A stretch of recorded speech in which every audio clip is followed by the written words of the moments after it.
Boa noite, sejam todos muito bem-vindos a mais uma live do Orça Fácil. Eu sou Diego Carvalho, responsável pela área de produto do Orça Fácil, e hoje vou tentar não atrapalhar o nosso convidado nessa noite, né? Tentar deixar ele passar conteúdo. Nossa conversa vai durar mais ou menos aí 45 minutos a uma hora. Fique à vontade para mandar suas perguntas no chat. Fique à vontade que vamos responder todas assim que possível. Poderemos colocar em tempo real para o Edson responder, que é o nosso convidado, mas também poderemos ter todas as perguntas respondidas nos próximos dias nos nossos stories lá no Instagram, caixinhas de perguntas. Fiquem à vontade. Bom, mas vamos lá, né? Edson, engenheiro civil, Edson, que é especialista também e consultor em licitações e gestão de contratos de obras públicas. Olha aí, que Muito boa rapaz. noite. Que rapaz, presença para trazer conteúdo de muita excelência para a gente aqui. Que isso, que Ele tem isso. participação direta na execução e gestão de mais de 50 contratos de obras e serviços de engenharia para a administração pública.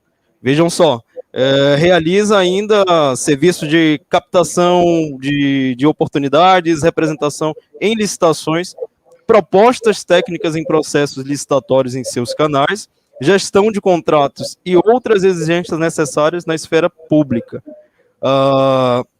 Essa também possui um perfil no Instagram. Para quem não conhece ainda, deixo a dica: engenheiro licitante, isso mesmo, onde ele tira muitas dúvidas sobre esse tema, licitação de obras públicas.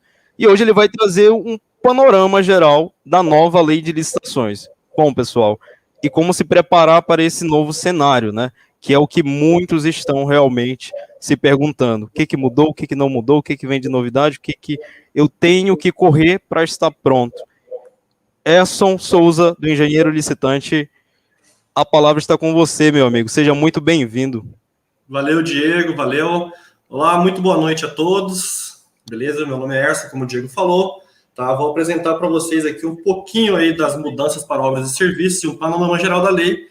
Primeiramente, agradecer a galera do Orça Fácil aí por ter me convidado aí para realizar aí esta live aí com eles, falando um pouquinho da nova lei. Para mim é um privilégio muito grande poder estar compartilhando aqui um pouco desse conhecimento aí com toda a galera aí que busca esse conhecimento aí na área de licitações de obras, tá? Todos nós sabemos que temos uma nova lei aí em processo de transição e é muito importante aí a gente já começar a se adaptar desde agora aí ao novo cenário que está vindo por aí, beleza?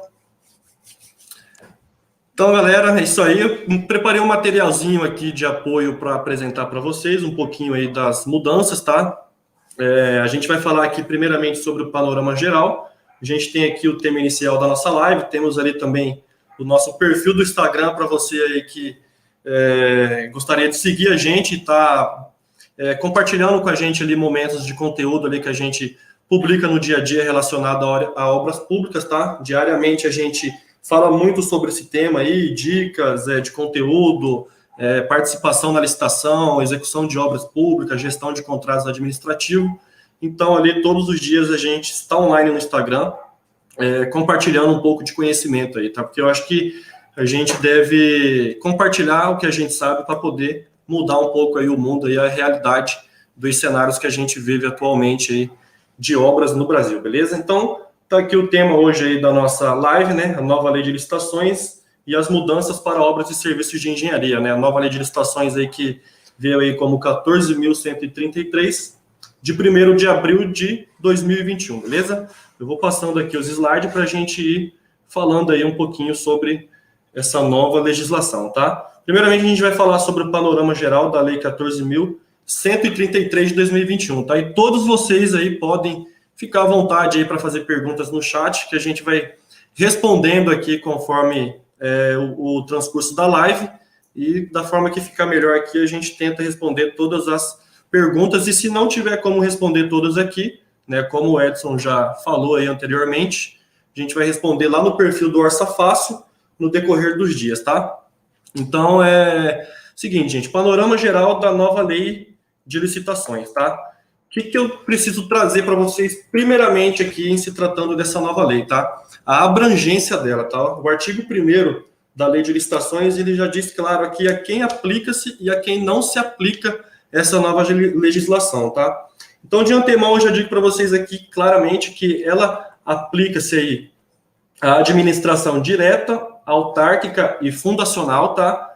E também a todos os entes federativos aí, no caso a União, os estados, o Distrito Federal e os municípios, tá? Abrange também a função administrativa, no caso aí, em se tratando do legislativo e também do judiciário, os fundos especiais e as entidades controladas, tá? Então, a todos esses entes aqui é o que a Lei 14.133 se aplica, tá? E ela não se aplica às empresas estatais, que seguem o regimento aí da Lei 13.303 de 2016, exceto no que tange aí as disposições penais, aos critérios de desempate e ao pregão, tá? Que ainda assim elas seguem o regimento da legislação 14.133, beleza? Continuando aqui o nosso slide, eu preciso trazer aqui para vocês alguns casos especiais, tá? No caso aí de repartições no exterior, que são os consulados, eles terão um regulamento próprio. Por quê?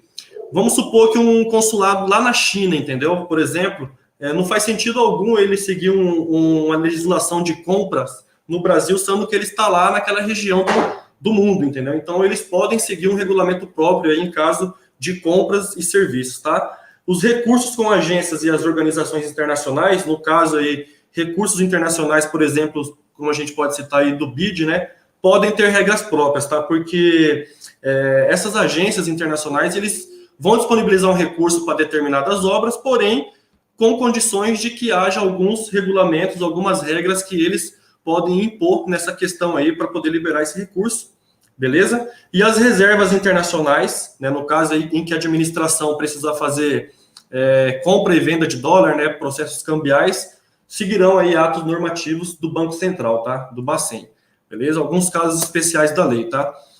Aplicação subsidiária, tá? A quem se aplica subsidiariamente a nova lei de licitações? No caso, os serviços públicos, tá? Que são os contratos de concessão e de permissão, seguem aí a lei das concessões, que é a 8987, né? No caso aqui também aplica-se subsidiariamente essa nova lei às PPPs, que é as parcerias público-privadas, tá? Elas seguem aí a lei 11079, né? Que é a lei das PPPs, e os serviços, né, de contratações de agência de publicidade e propaganda também tem seu próprio regimento, então ela aplica-se aí subsidiariamente a lei 14.133 de 2021, beleza, galera? Aqui eu trago também alguns aspectos gerais aqui que eu quero mostrar para vocês aqui em relação, né, a essa nova legislação. Então, os aspectos gerais aqui que eu quero dizer é que ela segue aí o mesmo DNA da 8.666. Tá? Ela tem aí o mesmo DNA porque ela discorre sobre a legislação de compras e serviços no âmbito da administração pública, tá? E ela trouxe também junto a ela o somatório, né, de outras leis, né, que no caso aí a lei do pregão, a lei do RDC e em partes coisas que já existiam aí na lei das estatais também houve aí uma abrangência dentro da nova lei de licitações, tá?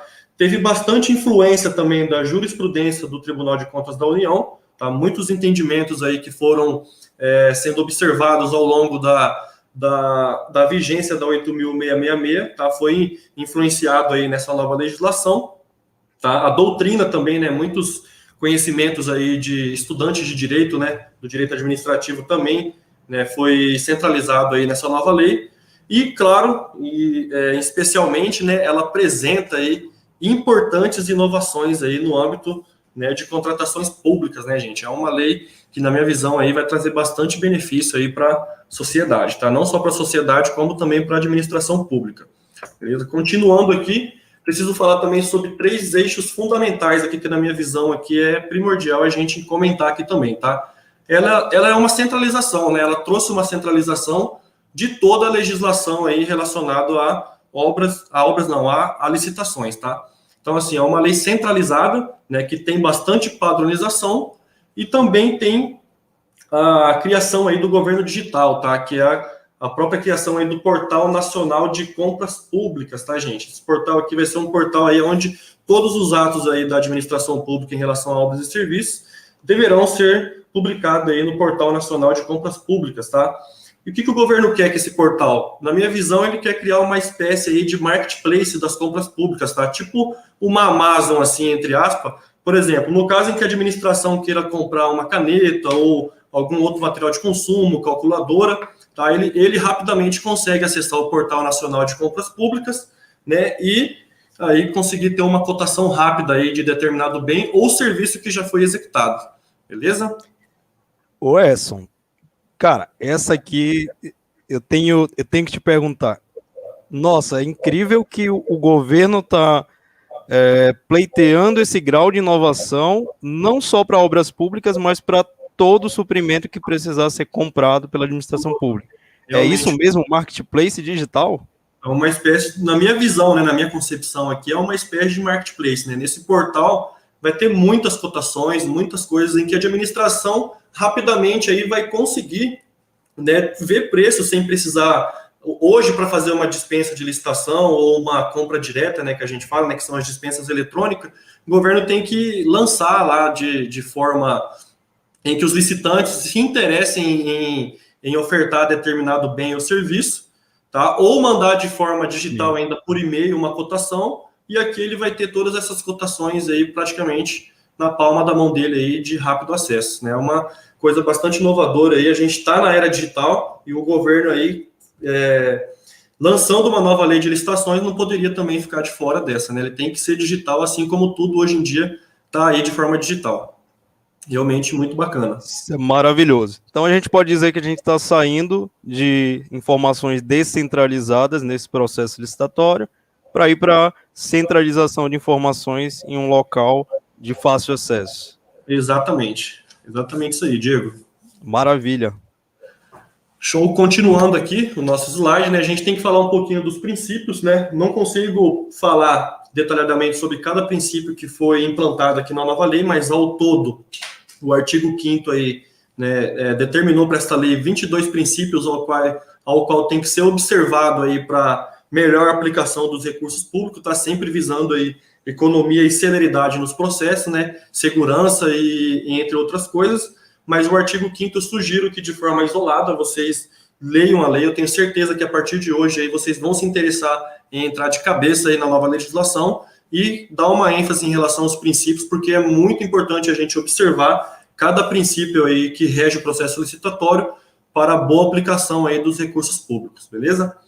Continuando aqui os nossos slides, a gente vai finalizar essa parte aqui do panorama geral falando um pouco da vigência, né?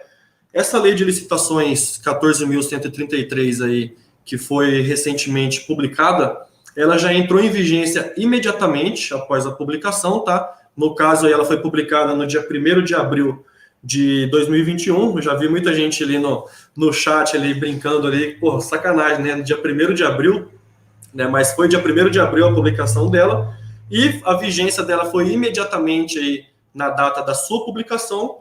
E após 2 anos, tá, teremos aí a revogação da antiga legislação, que é a Lei 8.666, né, a Lei 10.520 do Pregão e a Lei 12.462 do RDC, que foi implantado aí nesta nova legislação, beleza? Então, finalizando essa parte aqui de panorama geral, né, eu acredito que seja isso, né, uma breve passagem aí sobre o que o governo está trazendo aí com essa nova legislação, e a gente vai partir aí agora para o que interessa aí para a maioria do pessoal que está nos acompanhando, que é as mudanças e inovações aí para obras e serviços de engenharia. Então, continuando aqui com o nosso material, tá? Eu coloquei logo de cara aqui que as modalidades, os tipos e os regimes de execução são as peças aí do Lego licitatório. Por que eu falei essa questão de Lego licitatório? Porque na minha concepção, com essa nova legislação, ela traz muitas ferramentas e peças ao qual o governo consegue moldar o melhor tipo de contratação possível aí para boa aplicação do recurso público aí e uma entrega de um objeto, uma prestação de um serviço de ponta, tá? Então existem aqui nessa lei aqui bastante mecanismo ao qual o governo consegue aí montar uma contratação aí muito enxuta, tá? E na minha visão, tá, eu sou um entusiasta aí da nova lei, tá? Há muito tempo eu venho esperando aí que seja publicada. Ela é muito melhor que a 8.666, justamente por isso, pelo fato de a administração ter mais liberdade para moldar o tipo de contratação que ela vai querer fazer, né? E também temos aí o fim do critério de preços para a escolha da modalidade. Na antiga legislação, na 8.666, a gente ficava preso àquela questão, né, que até determinado valor, 360 mil, preferencialmente convite, até 3 milhões e 600 preferencialmente aí, tomada de preços, e aí então concorrência, e assim, né, a gente tinha a escolha da modalidade baseada no preço. E agora não, tá? A gente tem aí a escolha da modalidade, né, através da natureza do objeto, né? Hoje não importa mais o preço do processo, tá? Do contrato. O que importa para a administração é a natureza do objeto e em função disso que ela vai definir qual a melhor modalidade aí a ser utilizada, ok? E também aí temos a implantação do modo aberto e fechado, tá? Que veio aí do RDC e do pregão, tá? É uns tipos de modos de disputa aí que eu tenho certeza que vai fazer bastante diferença aí nessa nova lei de licitações, tá? Continuando aqui, eu vou trazer para vocês algumas definições, apesar de estar um texto grande aqui no slide, né? A gente tem que fazer de maneira breve aqui para que a gente consiga passar todo o conteúdo aqui no tempo estipulado para a live. Tá? Então, assim, o artigo 6º da nova lei de licitações define, são várias definições lá no texto da lei, né? Você pode ver que a gente está aqui no inciso 8, né? Eu separei alguns incisos que seria primordial passar para vocês aqui, em primeira mão, para vocês ficar por dentro do que a gente vai tratar aqui nos próximos slides, tá? Então, ele traz como definição bens e serviços comuns, aqueles cujos padrões de desempenho e qualidade podem ser objetivamente definidos pelo edital por meio de especificações usuais de mercado, tá? Por exemplo, em se tratando de contratação de algum bem, por exemplo, um celular, o governo consegue especificar de forma usual, né, e simples, né, que ele precisa de um celular com determinada memória, com tantos gigas de memória RAM, processador isso, aquilo, tantos megapixels de câmera, então, por meios aí de prática usuais de mercado, tá? Temos também aqui, né, uma definição relacionada a bens e serviços especiais, tá? O legislador aí, ele colocou desta forma aqueles bens e aqueles tipos de serviços que, devido à sua complexidade, não são possível definir na forma do inciso anterior, tá? Então, assim, a gente tem aqui bens e serviços especiais nessa nova lei. E aqui a gente tem no inciso 21, serviço de engenharia, tá? Serviço de engenharia é todo aquele tipo de serviço que não é caracterizado como obra, tá? Em resumo. E o legislador separou aqui, né, em duas partes esse serviço de engenharia, né? No caso, o serviço comum de engenharia, que a gente já conhecia lá da lei do pregão, né, que é todo o serviço de engenharia que tem por objeto ações objetivamente padronizáveis em termos de desempenho e qualidade, de manutenção e adequação de bens móveis e imóveis, tá? No caso de imóveis, aí, manutenção de máquinas, equipamentos, tá? Também é caracterizado como serviço comum de engenharia. E temos aqui também serviço especial de engenharia, tá? Que é aquele serviço que, por sua alta complexidade, também não pode se enquadrar na definição constante aqui da linha A deste inciso, tá, gente? Então, assim, a gente tem bens e serviços especiais, bens e serviços comuns de engenharia e serviço especial de engenharia. Note aí que o legislador abriu muito esse leque aí, acho que acaba tendo um pouco de dificuldade aí na hora que o gestor for lançar o edital aí, escolher aí o que se encaixa mais em cada aspecto que a gente falou aqui agora, né? Eu achei bastante exagerada essa questão, mas foi feito dessa forma, eu acredito que não vai ser problema aí quando começar a surgir editais aí de acordo com essa nova lei, a gente entender qual que é realmente aí a característica de cada serviço e cada exigência de bem estipulada aqui neste artigo. E para finalizar aqui no inciso 22, a gente tem aqui também uma novidade, que é as obras, serviços e fornecimento de grande vulto, tá? Que são aqueles cujo valor estimado supera aí a casa dos 200 milhões de reais, tá? Contratos grandiosos aí no âmbito da administração pública. A gente vai falar muito sobre esse tipo de contrato aqui. Então, continuando aqui o nosso slide, a gente já vai falar aqui sobre as modalidades de licitação, tá? As modalidades, ela veio descrita aí no artigo 28 da lei, e ela define que são modalidades de licitação, pregão, concorrência, concurso, leilão e diálogo competitivo. A grande novidade aí da lei aí, que eu tenho certeza que muita gente está aqui hoje para desvendar o mistério aí do famoso diálogo competitivo, tá? E a Lei 14.133 fez as seguintes mudanças referentes às modalidades, tá? Todo mundo já sabe aí, quem está acompanhando aí o transcurso da lei, que foi extinto aí a tomada de preços e o convite, que eu acredito que não vai fazer falta nenhuma para nós aqui, né, essas duas modalidades. A criação, né, da nova modalidade, que é o diálogo competitivo, tá? E também o valor estimado não é mais fator predominante aí para definir as modalidades de licitação, tá? Como a gente já tinha falado anteriormente, que todas as modalidades de licitação aqui serão definidas aí de acordo com a natureza do objeto, tá? Então, não tem mais aquele fator predominante do preço, agora é a natureza do objeto aí que definirá qual que é a melhor modalidade aí a ser escolhida, tá, gente? E agora eu vou falar um pouquinho aqui sobre as modalidades que serão mais utilizadas para a obra, tá? Não irei falar detalhadamente sobre cada uma, porque nem todas aí se aplicam para obras e serviços, e a gente vai continuar aqui a nossa live falando do pregão, tá? Eu vou falar aqui um pouquinho em que casos o pregão é obrigatório, tá? Ele é obrigatório nos casos em que a licitação for bens e serviços comuns, e como a gente já sabe ali, que eu falei, que são bens e serviços comuns, é aqueles que os objetos possam ser definidos objetivamente aí pelo edital, através aí de práticas usuais do mercado, tá? Ele é aplicável também a serviços comuns de engenharia, tá? O pregão pode ser utilizado para serviços comuns de engenharia, e neste caso aqui, ele não se aplica, só retornando aqui um pouquinho, que serviços comuns de engenharia também podem ser licitados por concorrência, tá? A concorrência aí vai ser a modalidade mais utilizada de licitação aí daqui para frente, tá? E neste caso aí, ele não se aplica aos bens e serviços especiais, tá? Vai ser utilizado na maioria dos casos aí concorrência para isso aqui, tá? Na maioria dos casos não, vai ser utilizado somente concorrência para bens e serviços especiais.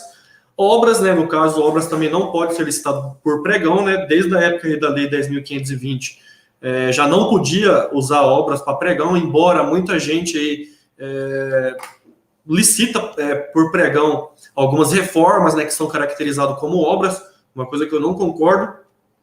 Ela não se aplica também a serviços técnicos especializados de natureza intelectual, tá? Não pode utilizar pregão aqui neste caso. Não pode também, ele não se aplica a serviços especiais de engenharia, e alienações e locações imobiliárias também não é permitido aí a utilização do pregão, tá? Assim, eu trouxe aqui em resumo, gente, eu estruturei tudo em mapa mental, acredito aqui para ficar mais fácil aí para vocês entender o que a gente está falando, porque se eu fosse colocar aqui em cada inciso, separadinho aqui, cada âmbito desse aqui que eu estou falando, acho que ficaria muito cansativo e a live aí teria que ser aí de muito tempo, tá? E o tempo que a gente tem é curto para passar esse conteúdo absurdo aqui para vocês, beleza?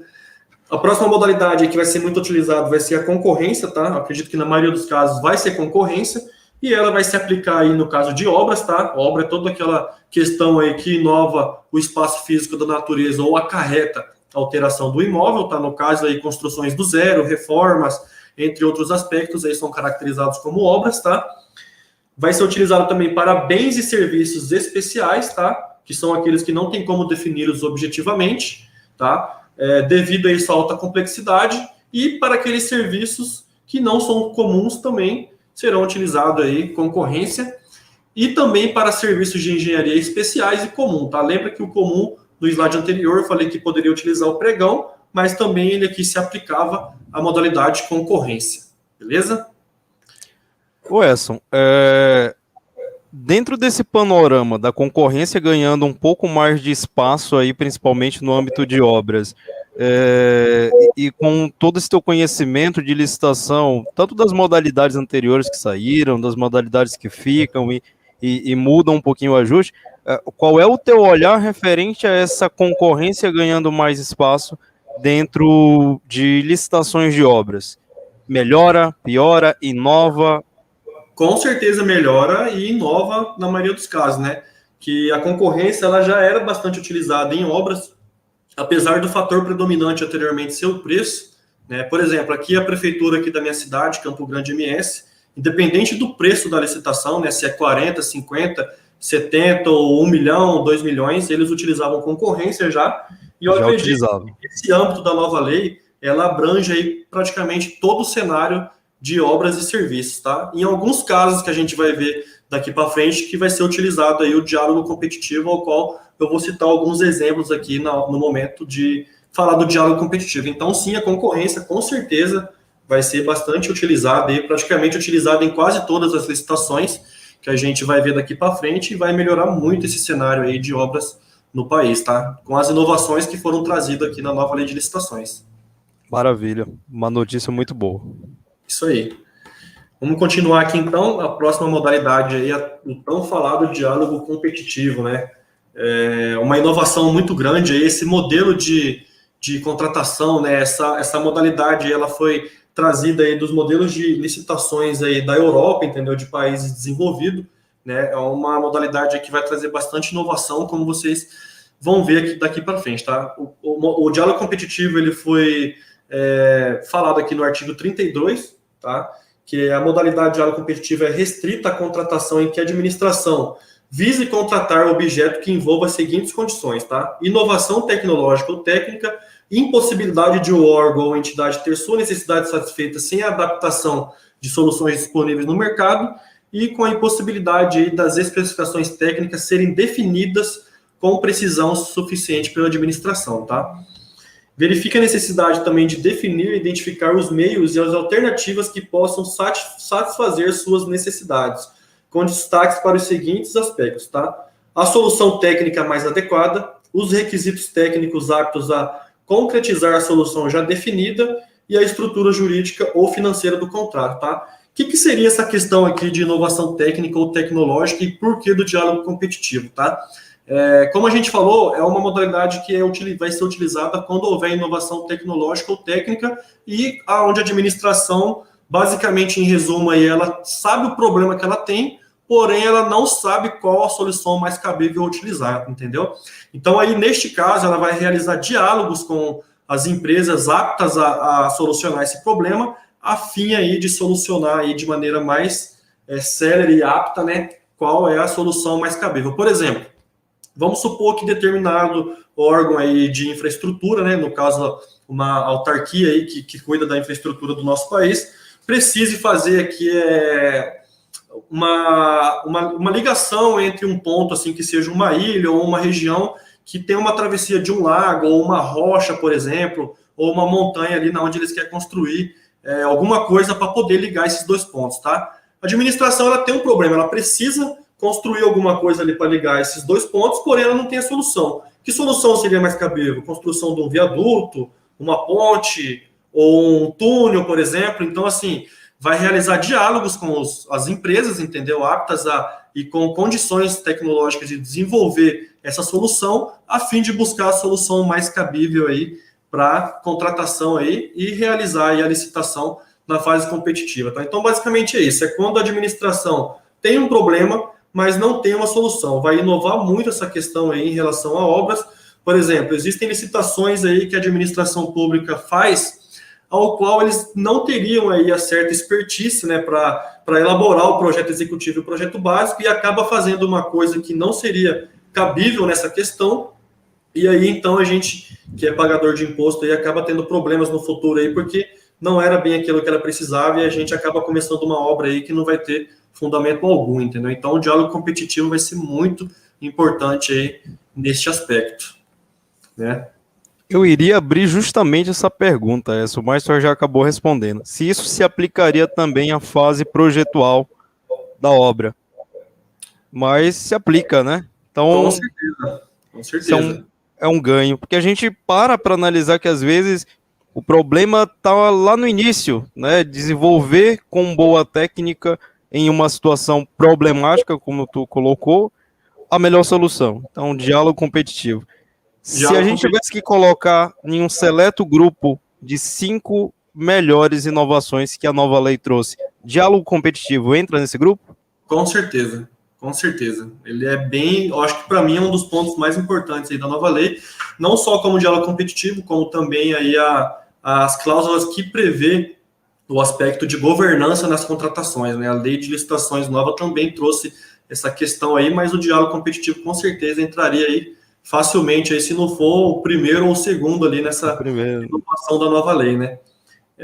Muito bom, essa é para anotar. Aqui você vai entender, e até mesmo aí, nos últimos 2 dias a gente teve aí os colegas que falou sobre o BIM, com certeza aí a nova lei de licitações trouxe também essa questão aí da utilização do BIM nas contratações de obra, né? Vai ser regra muito em breve aí que a gente implante essa tecnologia aqui no nosso país. Isso aqui também vai ajudar muito aí a reduzir, né, os custos aí do pagador de imposto aí para melhorar a infraestrutura aí do nosso país. Beleza? Agora a gente vai falar um pouquinho aqui um pouco mais sobre o diálogo competitivo e observar algumas disposições aí que traz no parágrafo primeiro, né? Existem vários incisos e eu tentei resumir aqui, escalonando aqui ele nesse mapa mental, tá? O que seria, então, o diálogo competitivo, né? No primeiro momento, tá, gente, no diálogo competitivo, a administração vai fazer aí o lançamento do edital de pré-seleção, tá? Que vai ser a divulgação do edital, né, descrevendo aí as suas necessidades prévias, ao qual as empresas que manifestarem interesse vai ter até 25 dias úteis aí para falar se quer ou não participar aí deste diálogo competitivo, tá? E a partir então desta publicação e manifestação do interesse das empresas licitantes em participar do diálogo, vai ser feita a pré-seleção com critérios objetivos, né, e verificar aí de todas essas empresas aí que manifestou interesse a quem atende os critérios de pré-seleção, tá, gente? Quem vai atender aí, quem vai conseguir, né, dar uma solução aí tecnológica aí para determinada obra, tá? E neste caso, então, depois de pré-selecionar essas empresas, vai ser feita a realização dos diálogos, tá? Em separado com cada empresa licitante, ao qual a administração conversa com os licitantes a fim de identificar qual é a melhor solução cabível para aquela inovação que ela está pretendendo implantar ali em determinado lugar. E todos os atos, tá, dessas conversas com os licitantes, tá, obrigatoriamente deverão ser registrados em ata. Eu até esqueci de colocar aqui mais para frente, aqui, acho que um pouco corrido eu acabei deixando de colocar, mas vai ser registrado em ata, gravado em vídeo e registrado em áudio também, tá? Essa conversa vai ter que ser feita desta forma, e as informações entre uma licitante e outra, elas devem ser obrigatoriamente sigilosas, exceto quando aí a empresa que realizou o diálogo permitir que a administração divulgue para as outras empresas essa questão aí, tá? Então, assim, depois da realização do diálogo, a gente vai ter aí o edital da fase competitiva, tá? Ao qual a administração aí fará a divulgação da solução escolhida, tá? E, consequentemente, ela vai conseguir definir os critérios de julgamento, tá? Para essa questão. E aí a gente vai ter aí a apresentação das propostas aí de todas as empresas que participou da fase dos diálogos, tá? Respeitando aí um prazo mínimo de 60 dias úteis para a apresentação da proposta, tá? Então, aqui ela vai definir critérios de julgamento e qual aí a melhor forma cabível aí de implantar nessa contratação, tá? E na fase competitiva, a gente tem a definição da proposta vencedora, tá? E a administração poderá pedir esclarecimentos e ajustes quanto a esta proposta vencedora, a fim de adaptar para a melhor forma aí a contratação, tá, gente? E assim... eu queria fazer só uma inserção rapidinho nesse ponto.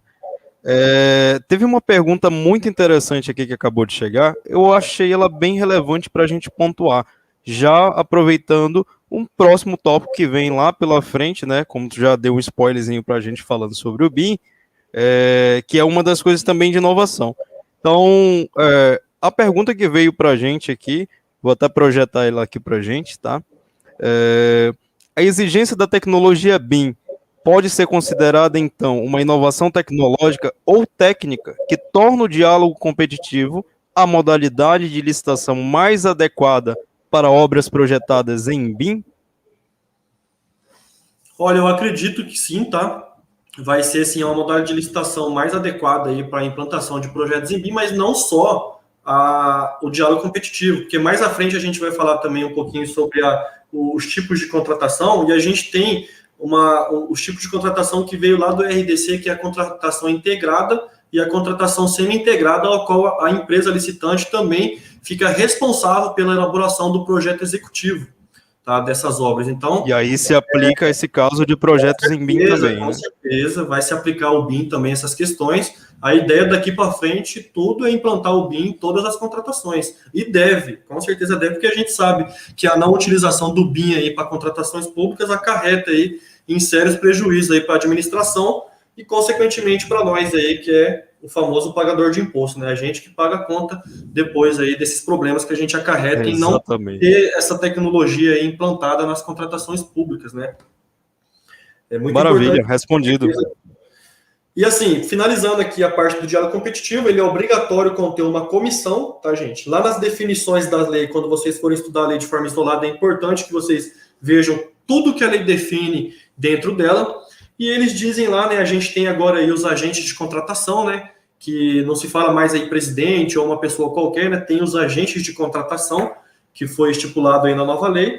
E essa comissão do diálogo competitivo, ela deve ser composta aí por, no mínimo, 3 membros do quadro permanente da administração, tá? Efetivo ou empregados públicos, no caso aí os caras têm que ser, no mínimo, aí concursado para poder fazer parte, e, consequentemente, também eles têm que ser efetivados para isso, tá? Eles vão fazer treinamento aí para eles ficar expert.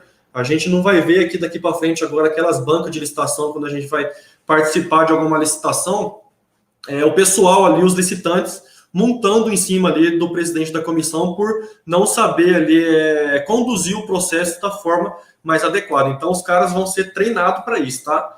Porém, esses empregados aqui, eles têm que ser efetivos do órgão público, mas também a possibilidade de contratar profissionais para assessoramento.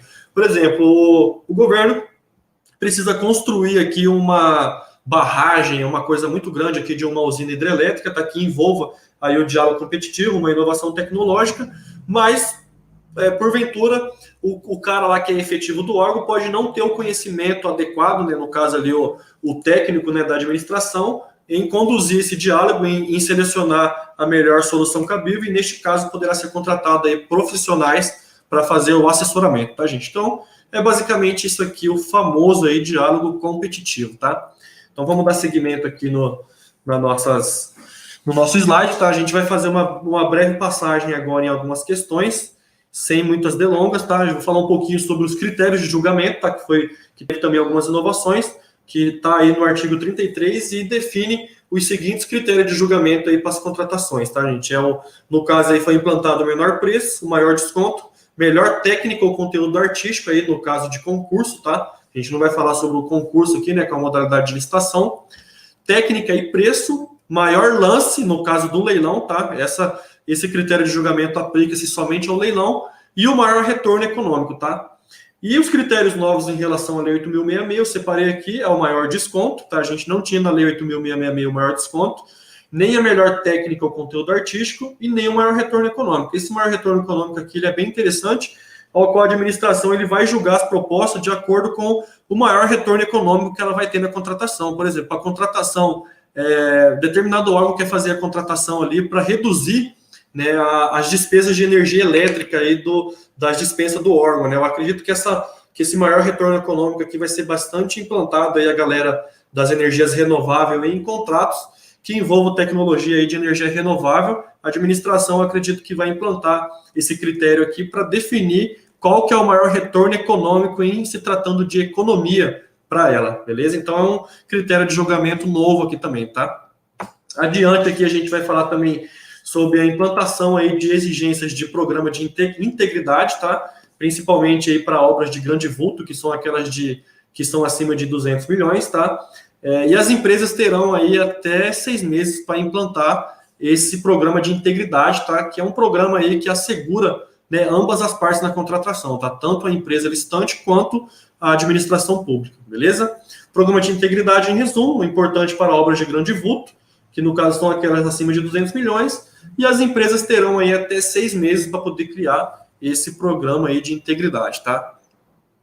Adiante, a gente também aqui, uma coisa muito interessante aqui, que eu coloquei aqui, chamado Performance Bond, tá? Que é cláusulas de retorno, tá? O artigo 99 da lei aí, em se tratando para obras e serviços de engenharia de grande vulto, será exigido uma modalidade de seguro-garantia, tá? Seguro-garantia, gente. A gente sabe que lá na parte de seguros de garantia de execução a gente tem algumas modalidades, porém, para essa questão de obra de grande vulto aqui será exigido seguro-garantia, né? Até 30% do valor inicial do contrato. E o que seria essas cláusulas de retorno aqui, tá? Que também está prevista no artigo 102 da lei, tá? Seria o quê? No caso aí da implantação desse seguro-garantia para obras de grande vulto, né? Poderá ser cobrado até 30% do valor inicial do contrato, e neste caso aí, se tratando de performance bond, a seguradora vai assumir o risco, tá? Caso a empresa deixe o contrato, a seguradora deve concluir a obra, tá? Isso aqui vai obrigar agora as seguradoras a ficar mais por dentro aí das contratações públicas, porque automaticamente elas vão ser envolvidas no processo, tá? Isso aqui vai ser muito bom para a sociedade, porque dificilmente a gente vai ver aquelas grandes obras de engenharia e de infraestrutura inacabadas, porque vai ter um seguro-garantia ao qual a seguradora vai assumir o risco caso a empresa deixe o contrato, e no caso ela vai ter que subcontratar terceiros aí para poder concluir a obra. Então isso aqui eu achei muito interessante trazer para vocês aqui essa parte aí de inovação da nova lei, tá? Continuando aqui, a gente tem algumas exceções aí para pagamento antecipado, apesar de o artigo 145 dizer que não será permitido o pagamento antecipado. No parágrafo 1º aqui o legislador disse que a antecipação de pagamento somente será permitida se propiciar sensível economia de recursos ou representar condição indispensável para a obtenção do bem ou para a prestação do serviço. Então, há uma possibilidade pequena aí de antecipação dos pagamentos dos contratos, tá? Porém, se isso for concretizado, né, no parágrafo 2º aqui deste artigo, a administração poderá exigir, tá, garantia adicional como condição de antecipação do pagamento, e no parágrafo 3º ele vem discorrendo aqui que caso o objeto não seja executado no prazo contratual, a seguradora aí deverá devolver o valor antecipado, beleza? Então, temos também essa inovação aqui, que é uma antecipação de pagamento, tá? A gente já tem um programa do governo aí que foi lançado recentemente, que é o famoso aí Antecipa-Gov, tá? Alguns contratos aí já vêm com cláusula aí de antecipação de até 70% aí do valor do contrato, tá? Empresas aí de crédito aí estão ligadas a esse programa, e alguns contratos pode ser antecipado o valor de até 70% com o Antecipa-Gov, tá? Sugiro que vocês pesquisem aí sobre essa questão. Continuando aqui, a gente tem uma outra inovação aqui na lei, ao qual deverá ser feita a comprovação de capacidade técnica do subcontratado, tá? Ou seja, o artigo 122, ele diz que na execução do contrato, tá, o contratado poderá subcontratar parte da obra até o limite autorizado em cada caso pela administração, ou seja, a administração vai definir aí qual a parcela que ela pode subcontratar outras empresas, né, no caso a empresa vencedora, porém, o contratado deverá apresentar à administração um documento que comprove a capacidade técnica do subcontratado, tá? E que essa capacidade técnica seja juntada aí nos autos do processo. Isso aqui é muito importante, vou dar um exemplo rápido para vocês. Ainda há muitos anos atrás, quando eu ainda estava na faculdade, eu trabalhei numa empresa e a gente construiu uma grande obra de engenharia aqui para o Exército, tá? E o que acontece, gente? A gente subcontratou uma empresa nessa obra. Porém, ali na hora de vender o serviço, a empresa se mostrou bem adequada e no momento da execução, ela fez ali umas coisas bem desagradáveis na obra. Então, acho que isso aqui é muito importante e exigir capacidade técnica também do subcontratado para provar, tá, que a empresa que vai ser subcontratada consegue executar aí o contrato. Tem uma pessoa no chat ali chamado Erson Machado ali também que tá dando boa noite ali, mas não sou eu não, tá, gente? Eu carrego o nome do meu pai aí junto comigo. Ele está acompanhando a gente na live aqui, está dando uma boa noite ali. Vou dar uma boa noite para ele, o pessoal não achar que eu estou aqui nos bastidores dando boa noite. É o nome dele também aí, então ele está acompanhando a live ali. Também olhei e disse como é que ele conseguiu fazer isso. Boa noite, seja bem-vindo. Prazer tê-lo aqui. Eu quero aproveitar e te perguntar nesse ponto aí sobre essa subempreita, né? Tu acredita que nesse panorama, né, de começar a se solicitar uma comprovação técnica, acabe se restringindo muito um funil de empresários ou construtoras ali pequenas que acabam pegando serviço, sendo subempreiteiros, né, acabar apertando um pouquinho esse funil para empurrar somente pessoas com qualificação técnica no corpo da empresa? Olha, eu acredito que sim, Diego. E em se tratando de aplicação de recursos públicos, a gente não pode ter, assim, no mercado, amadores, no caso, entendeu? Pessoas que não têm essa qualificação técnica para estar presente numa obra. Por exemplo, numa obra de grande vulto, eu acredito que tenha muita subcontratação. Empresas aí que vêm esses contratos aí na casa de 1 bilhão, 2 bilhões de reais, subcontrata muitas partes do serviço e acaba acarretando em prejuízos pela empresa ainda não ter certa expertise. Então, as empresas pequenas, elas devem buscar, na minha visão, alguns outros meios de conseguir capacidade técnica, prestando serviços aí para outras empresas de direito privado, entendeu? Começar com uma musculatura menor, porque prestar serviço para a administração pública não é brincadeira. Muita gente acha que é só ganhar a obra e vamos lá executar, mas esquece que tem uma gestão administrativa do contrato, tem que manter ali a saúde da empresa em dia, não está acostumado a fazer registro de funcionário para poder prestar contas à administração. Normalmente eles vão subempreitando a subempreita, né, vamos dizer assim, né? A subempreita da subempreita. Subempreita da subempreita da subempreita, e isso aí acaba complicando a empresa detentora do contrato, entendeu? No caso, assim, por exemplo, vamos supor que uma grande empresa está construindo uma ferrovia, e aí ele vai lá e subcontrata um camaradinho, ele fala, olha só, você tem que registrar todos os seus funcionários para você prestar serviço aqui. Mas o cara não liga para isso por não ter todo esse conhecimento e acaba colocando pessoas para trabalhar, e aí na hora que essa empresa precisa prestar contas para receber a medição, ele tem que apresentar também a documentação da empresa subcontratada, que todos os funcionários estão ali com os recolhimentos dos impostos em dias, tá? E aí acaba tendo problema aí na documentação e acaba travando o contrato, tá? Documentação trava muito o contrato público, tá? A gente sabe muito sobre isso aí. Então, assim, eu acho que tem que ter, assim, um funil aí para poder prestar serviço para a administração em função da boa aplicação dos recursos públicos, né, Diego? Eu acredito dessa forma.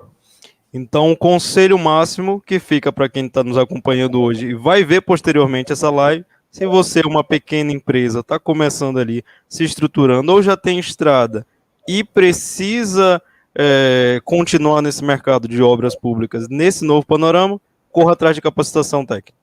Corra atrás de capacitação técnica, e nós temos aí diversos serviços pequenos na própria administração, que são um pouco mais flexíveis aí para as contratações, que vai ter muita dispensa de licitação nessa questão, entendeu? Essas empresas pequenas podem ir ganhando musculatura nesses contratos menores, ao invés de querer já entrar ali num contrato ali grande, entendeu? E acabar se complicando aí, e entrar aí naquele leque aí de que a maioria das pequenas e médias empresas aí acaba quebrando aí nos 5 primeiros anos de vida, né? A maioria das empresas tem essa estatística, então acho que acontece muito isso. Hoje em dia, muita empresa, infelizmente, quebra pegando obra com o governo, entendeu? Porque não sabe, às vezes sabe executar a obra, porém não sabe executar o contrato. O contrato não é só obra, né? A gente sabe disso.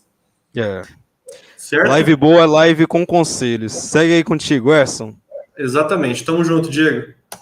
Continuando aqui, gente, uma coisa inovadora também nessa nova lei, temos aí a implantação da elaboração de matriz de risco, tá? A qual a administração aí deve criar cláusulas aí em que mantenha segurança e responsabilidade entre as partes, a fim de manter o equilíbrio econômico financeiro do contrato saudável, tá? E ele separou aqui em 13 linhas o que deve conter no mínimo nessa matriz de risco, tá?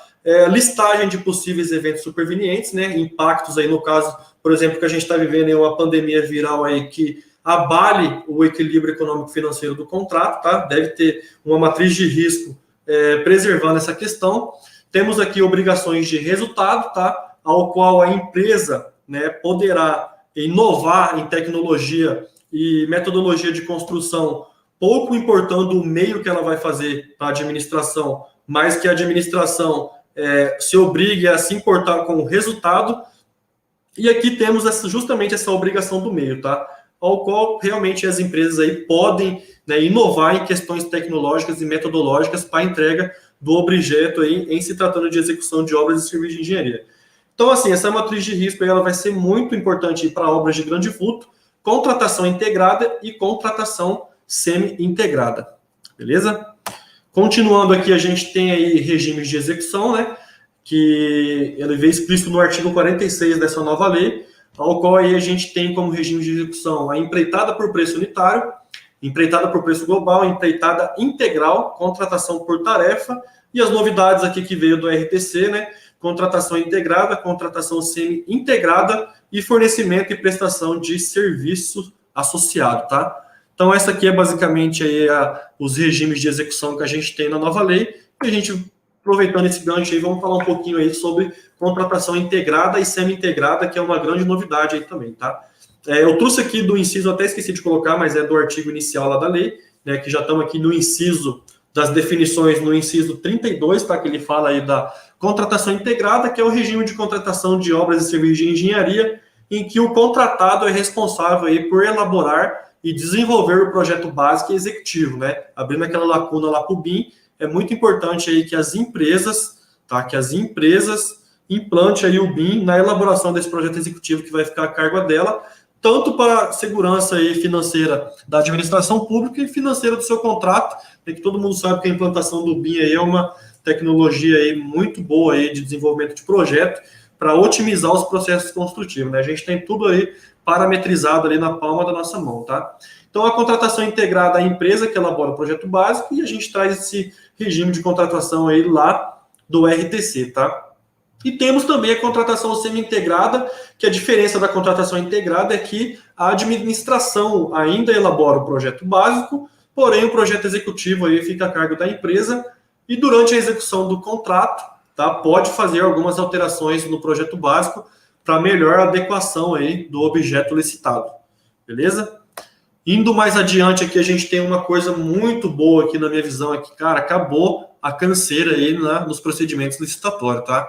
Temos aqui a inversão de fases, tá? Que foi explícito no artigo 17, tá? E a gente tem as seguintes fases aí na licitação, tá? Que é a fase preparatória, divulgação do edital de licitação, apresentação da proposta e lances, quando for o caso, a fase de julgamento dessas propostas dos lances, tá? Habilitação, recursal e a fase de homologação, tá? Voltando aqui na legislação anterior, 8.666, a gente lembra aí que a parte aí da habilitação, ela vinha antes do julgamento da proposta. Ou seja, a gente ia participar de uma licitação, ia 15 empresas lá participar dessa licitação. Por exemplo, eu estou lá participando, eu teria que analisar a documentação de outras 14 empresas, né? Aquele rol de documento, às vezes nem acabava aí no mesmo dia, tinha que partir para outro dia, ou às vezes marcava para outra semana a continuação da sessão. Então, isso aí era muito transtorno na minha visão, e agora a gente tem aqui essa inversão de fases aí, ao qual a gente julga primeiro as propostas, e somente a proposta de menor valor, ao qual a gente vai abrir a documentação aí para analisar a habilitação. Isso aqui eu acho que é uma inovação muito boa aí, né? A gente já tinha aí na lei das estatais essa questão aí que a gente poderia estar implantando, porém a administração ainda pode fazer a inversão da inversão de fases, tá? Vamos fazer assim que ela também pode fazer com que o inciso 5 aqui deste artigo, habilitação, anteceda o inciso 3 e o 4. Ou seja, seja feito primeiro aí o julgamento da habilitação, tá? Porém, este ato ele tem que ser muito bem motivado, tá? Ele tem que ser muito bem motivado aí a fim de que a administração aí consiga, né, provar que julgar primeiro a habilitação é melhor do que julgar a primeira proposta, o que eu vejo que não vai conseguir justificar, porque realmente é muito melhor julgar primeiramente a proposta. Não faz sentido algum a gente ficar perdendo ali horas e horas e horas e horas analisando a documentação de outra empresa, enquanto a gente consegue ver rapidamente qual que é o menor preço, julgar se aquele menor preço realmente está adequado, atende todos os requisitos de proposta e, consequentemente, analisar somente a habilitação dessa empresa com menor valor, tá? Então, aqui, a forma da licitação, né, coloquei aqui de maneira rápida, ela tem que ser preferencialmente eletrônica, nos moldes do RDC, aí, né? O RDC tem muito essa questão aqui de julgamento da proposta depois da habilitação, adianta muito o processo licitatório, e em caso de forma presencial, tem que ser um ato motivado, a licitação vai ter que ser registrada em ata, como já existe no momento aí, né? É tudo registrado em ata, porém ela vai ser obrigatório aí que seja gravada em áudio e vídeo, beleza? Aqui a gente tem aqui também, vamos falar um pouco sobre o seguro-garantia. A gente teve algumas mudanças nessa parte aí de garantia de execução. Desculpa, não é seguro-garantia, é garantia de execução. E o artigo 98 aqui da lei, ele diz que nas contratações de obras, serviços e fornecimentos, a garantia poderá ser de até 5%.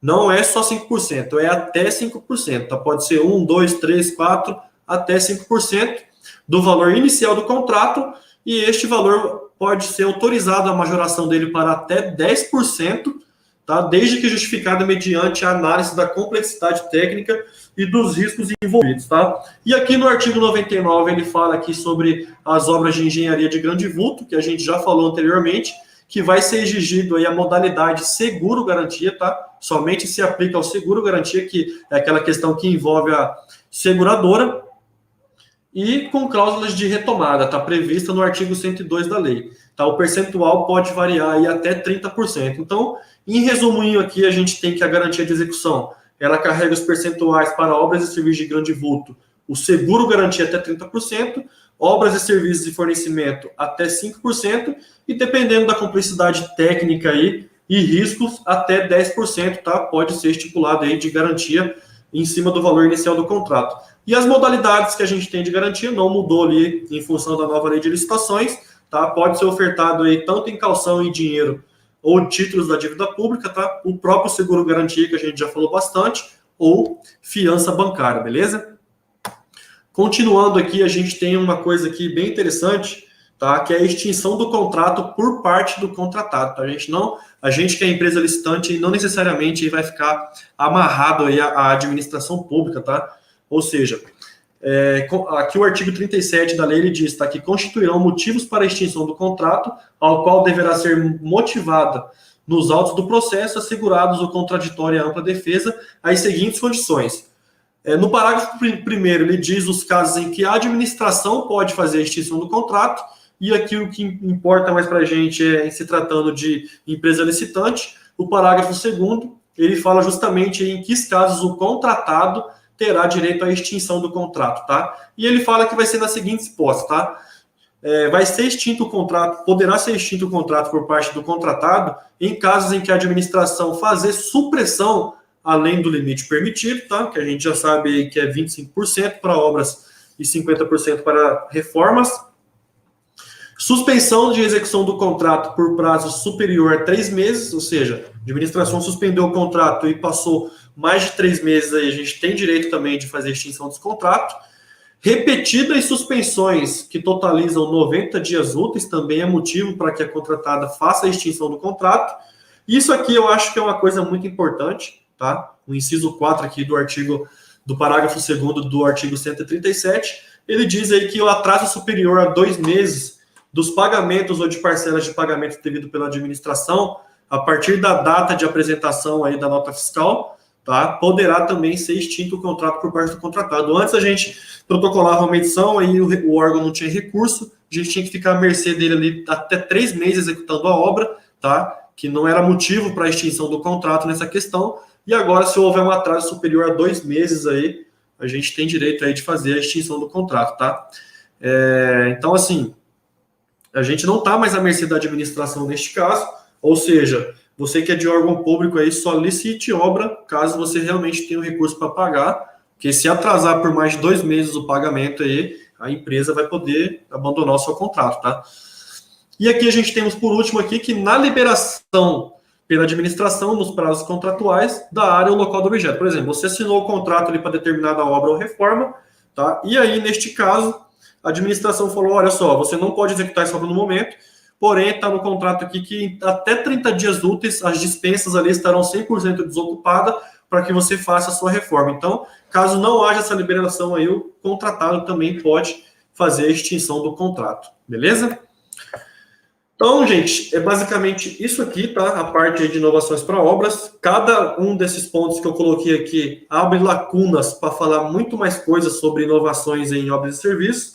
Porém, eu achei muito importante no primeiro momento trazer somente essas questões aqui, que foi as coisas aí mais inovadoras mesmo, referente à lei, a nova lei de licitações, e espero num outro momento que a gente possa fazer uma live estrinchando melhor aí cada um desses tópicos, né, de inovação aí de lei, porque realmente aí é uma lei bastante extensa, né, a lei aí tem mais de 190 artigos agora. Então, você imagina, eu falei pouca coisa aqui do que realmente está no texto da lei, e cada uma daquelas questões que eu fui falando nos slides anteriores aqui, abre lacunas aí para falar muito mais coisas, né? Que vocês sabem que uma lei, um artigo vai puxando o outro, então a gente tem que ter aquela ciência ali de, leu aqui, de acordo com o que está no artigo 102, a gente tem que ir lá no artigo 102, o que fala no artigo 102? Fala isso, aí volta ali para entender melhor o que ele está querendo dizer naquele artigo. Então, realmente, uma coisa vai puxando a outra.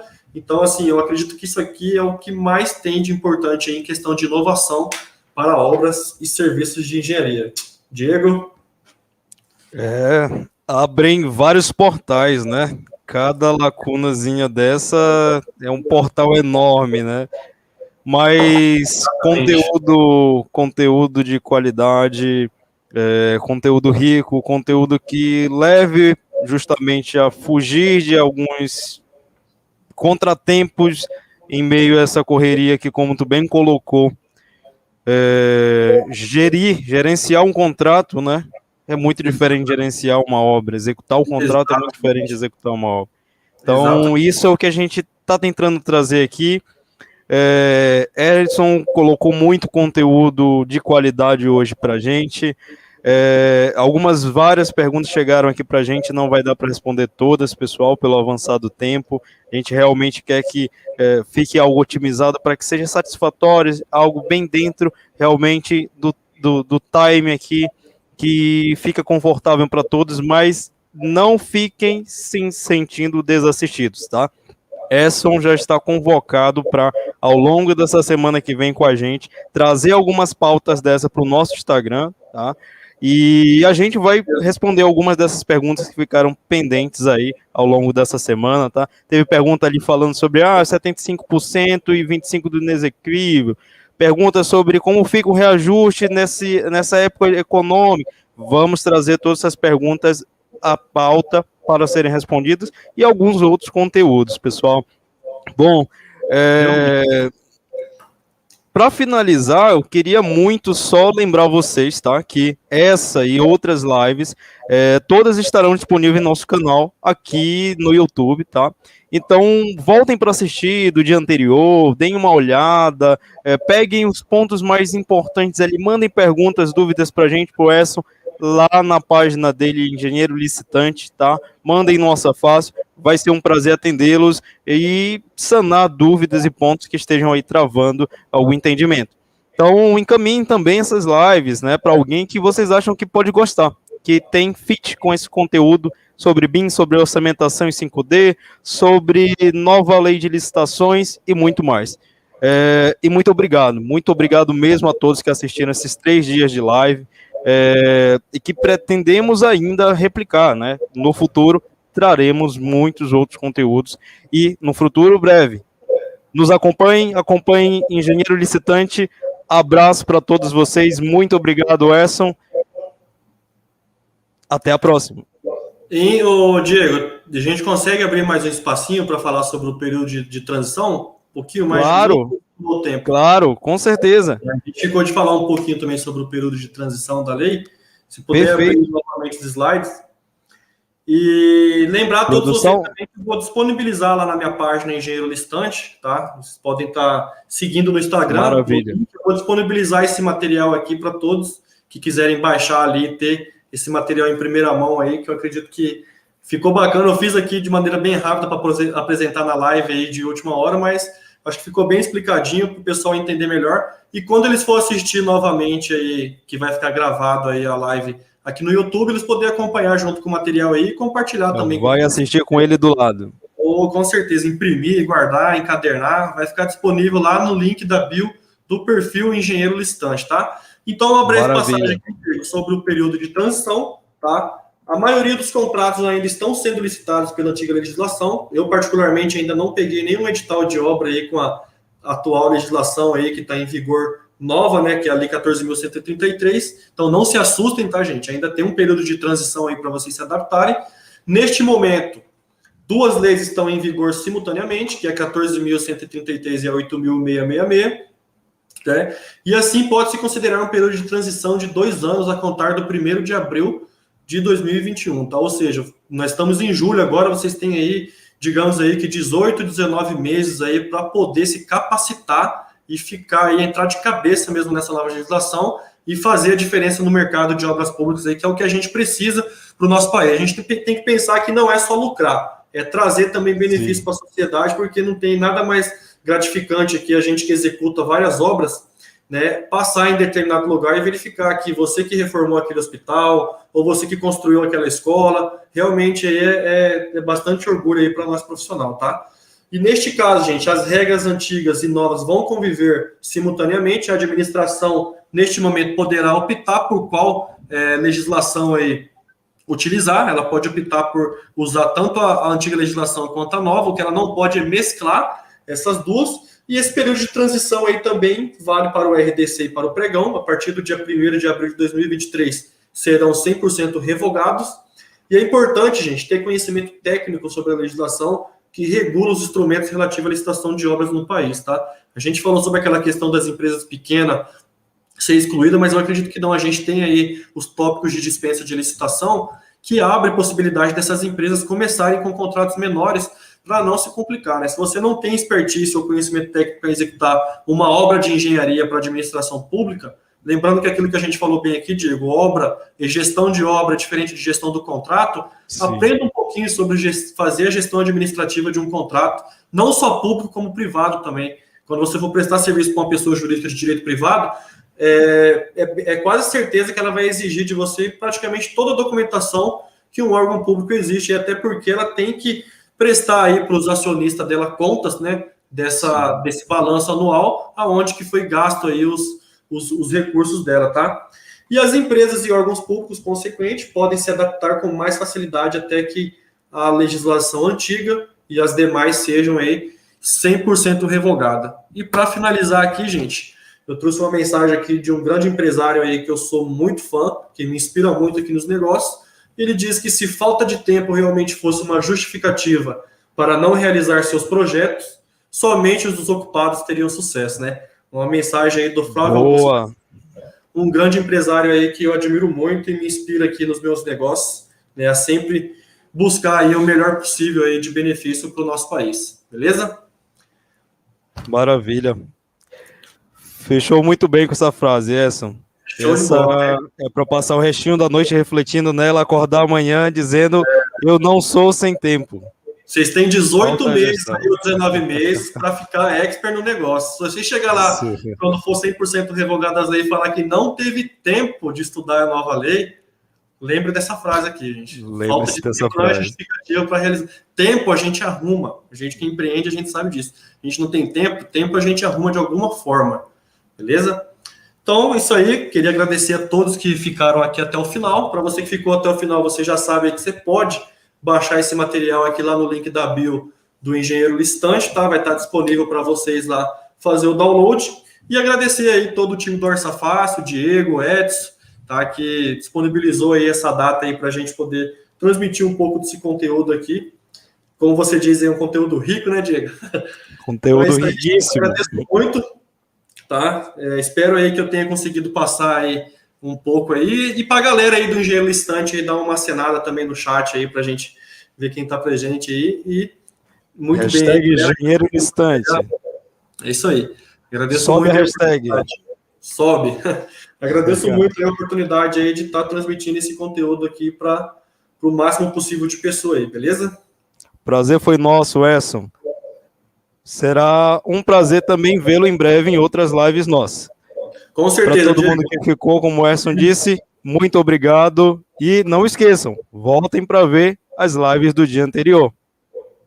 Show de bola. Muito obrigado, gente. Tchau, Forte tchau. abraço, pessoal. Até a próxima.